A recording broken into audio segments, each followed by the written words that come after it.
Hey friends, it's Lethea from Farm View Creators. Today we're going to work on the Prism Snowflake barn quilt piece for the ladder. This is the last snowflake and I love it. So I went in and figured out my grid lines. Then I went through and did all my little hash marks around the edges. I'm going to use Glacier Mist and the same color for the snowflakes that we've been using, which is Snowbound. Both are Valspar samples. They are interior samples, but that's okay because we're going to seal this barn quilt. And I'm going in and I'm using those hash marks at the top to eyeball where I need to draw my lines. I'm using an erasable colored pencil for this. It does really good when you do make a little mistake, which I most of the time make somewhere, somehow. It's just my preferred tool to draw out. And then I use a polymer eraser to erase all those lines. And I'm going to use green frog tape and tape along those edges. And then I'm going to use my Work Pro utility knife to cut out any tape that is overlapping into an area that needs to be painted.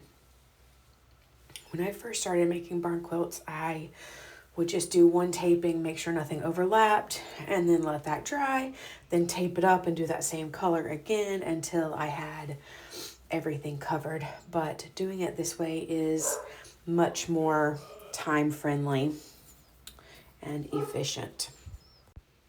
I am using a Cricut weeding tool to pull up all those pieces that I'm cutting away, and I use a metal ruler for my straight lines.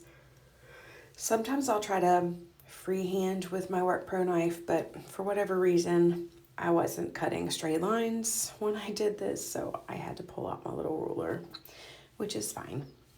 It's all good. And then I just keep on going around and repeating the process until I have the design. Now I'm going to go in with Snowbound, and with my brush, I'm going to try my best to paint away from the edges and then along the edges. But especially you want to paint away from any corners. If you paint towards the corners, you're going to have more chance of bleeding. That first coat is super thin, then I put my fan on it, and here I go with my second coat, which is much thicker, but it is a thicker layer. And then after that dries really well, I like to let that dry overnight.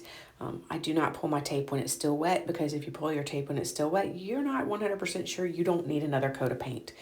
So once it is totally dry and I've examined it to make sure I don't need another coat, then I pull up my tape.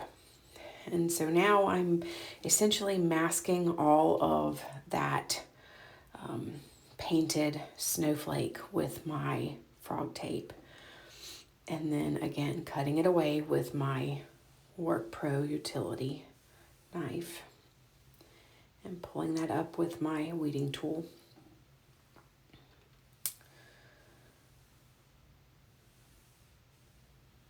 The more you do this, the easier it gets. It becomes second nature. Once I have everything taped up and all the tape cut away, I will go in with my Glacier Mist. This is a really soft blue. I used it on a client's Ohio star that she got for her husband for Christmas, and it paints really, really pale, but then it dries darker. Just a gorgeous, gorgeous color. Again, painting away from those corners and along the straight edges of the tape that locks in the moisture barrier. And once that was dry, went in with a little bit heavier coat and then let that dry really, really well before I pulled up all that tape. And now I'm going in to do my touch-ups, and I only did touch-ups in the white for this one. That's all that it seemed to need, and I'm just freehanding that with a very, very, very small brush. And then I'm going to go in with my Wax Spar-urethane. It has to be water-based. I cannot say that enough. It has to be water-based. If you use oil-based, it is going to yellow on you. And then I have it's about a 4.5 inch sponge roller that I keep the sponge in a Ziploc bag, squeeze out all the air, and use it over and over again without washing it. And let that dry, and then there it is hanging outside. I love how it turned out. I adore this ladder. It is just gorgeous. I hope you like it too. If you did, be sure to like and subscribe. Thanks for watching.